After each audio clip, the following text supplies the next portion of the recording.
All right, up next in our lessons on cell division is the topic of cancer.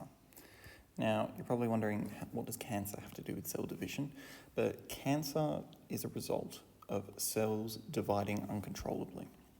Now, as a result of these cells which are dividing without any control or regulation during mitosis, this forms a mass, which we often call a tumour. Now, there are two main categories of tumours as far as we're concerned. The first category is called a malignant tumour.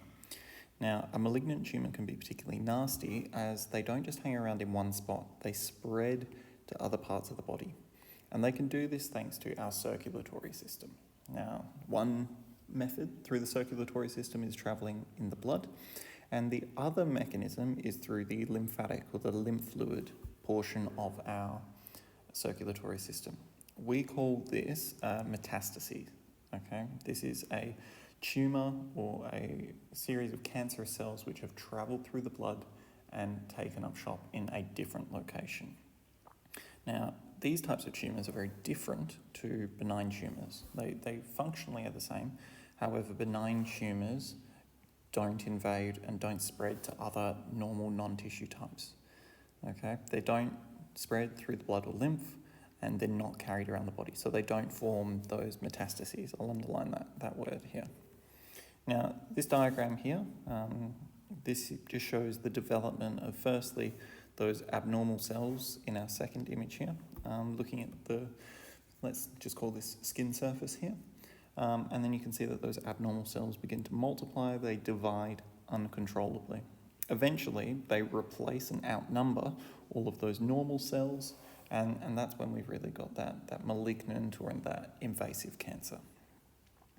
Now, things which cause cancers, or capable of causing cancers, are carcinogens. So the distinction that we're going to make is that a carcinogen is something in the environment. So it could be things like UV, alcohol, smoking, you name it. We'll get into them in a minute.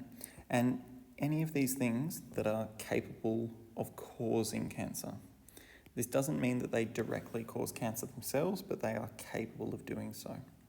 Now, what they do is that they trigger the growth of those malignant tumours, and this is often after a long-term exposure. Okay, that's not to say that it can't occur after short-term exposure. However, it's often as a result of a long or prolonged exposure to these carcinogens. So some examples, again, would be like UV radiation, so being out in the sun, skin cancer, alcohol and cigarette abuse, some viruses, so HPV or human papillomavirus, X-rays, so there's a limit on how many X-rays you can have per year. We also have things like nuclear radiation that we don't tend to see too often, thankfully. But otherwise, what else is out there? I mean, carcinogens are really an evolving field, and there's still so much we don't know about many of the products that we use today.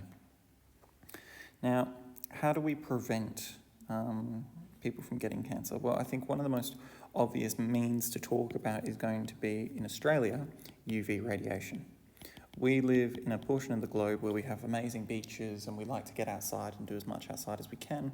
However, it's really important that our advertising is then targeted at educating the public. Okay? And the reason we want to educate the public is so that they can make informed decisions to limit their own exposure to these carcinogens, not because they will cause cancer, but because they have the potential to. So an example relating back to our UV radiation would be the Slip, Slop, Slap campaign. Probably familiar with it, it's been on the TV a lot because that was introduced all the way back in 1981, and yet it's still carried on through to today. Now, Slip, Slop, Slap has since evolved and it's added the other two being Seek and Slide on some sunnies as well. Seek being Seek shade, and Slide being put those sunglasses on to protect your eyes. That's not so much relevant to our current topic of cancer, however. Another way that we can help prevent people from exposure to nasty carcinogens is through legislation. Okay, so passing laws in order to control what people have access to. So we know smoking is bad for you. We know it leads to cancer. We know it's a carcinogen. And so legislation was enacted to ban smoking in public places. So we don't see smoking as much as we used to. Secondly, a lot of old buildings, not so much anymore, but buildings that were constructed with the use of asbestos have been banned. Asbestos has been a known carcinogen for quite a while now. And lastly, as briefly mentioned earlier, there are limits on how many x-rays that you can have each year. The reason for that is we know that long exposure to x-rays or a lot of x-rays can lead to the development of some cancers. So, what does this all mean for you? Well, very simply, a healthy lifestyle is going to protect you at the end of the day from cancer and reducing your risk of cancer. It doesn't mean that if you live a healthy lifestyle that you won't get cancer, but it does certainly reduce your risk. So what are some things that you can do? Well, number one, especially in Australia, use protective clothing, okay? So cover up from the sun, and even things like using a face mask when handling carcinogens. So things like asbestos, for instance. Not smoking, following slip, slop, slap, seek, slide, eating plenty of fruit and vegetables for a healthy digestive canal, and limiting the amount of alcohol that we drink, making sure that the diet itself is low in fat, especially saturated fats, and then generally keeping weight in control as well. So on the other side of this, to increase your chances of finding cancers early, and in order to get really effective treatment, treating cancer early is our best bet. So number one, with skin cancers, is checking your skin regularly.